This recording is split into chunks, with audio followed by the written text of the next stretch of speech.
Hello. So, what's up guys? So, karon no, ipakita na ko ninyo kung unsaon pagbuhat og pag-add og users diri sa Active Directory users and computers. So, sa Windows Server 2008 R2. So, kay kinapakita naman ako ang katong saan siya pag-install through VMware o Windows Server 2008. So karon ipakita na pud nako kung saan siya pag-add og users kay before ani is nag-kuan mi ato nag-add ko og domain. So mo ni, so makita ninyo kani siyang brigly.ph. So mo na akong nabuhat nga Active Directory user and computer. So bala mo na siya server administrator. Dayon karon ipakita na ko siya kung saan siya pag-add og users or account sa users. So okay. So dire and okay, so close so start and arita sa administrative tools and go to Active Directory. There sa users and computers. Then under sa iyang dire sa iyang table, create nimo ang user.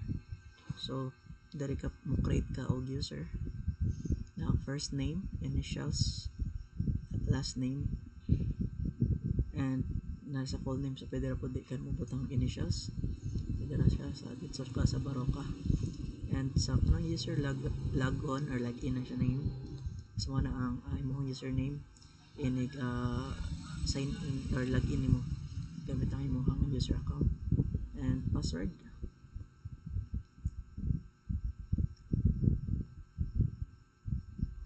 Confirm password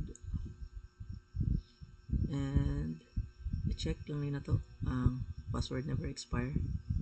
Okay, isahin ma-expire magid ang password. So okay, so finish and dara. So kani so makita nimo na add ang Jomel Baroka and yung type is user.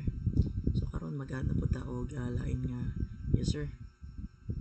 So okay, first name kay si Lurgy and pwede sa lang sa last name sa Lapas. Then yung full name. Then let's proceed to user login name. So Windows 8 tapos okay and next.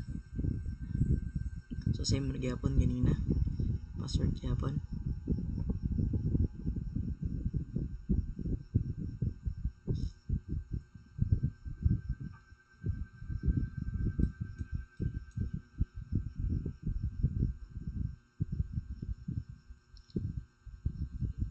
And tara, so makita na nimo si Jomel Baroka ug si Lurgy Lapas nga na-add siya sa users.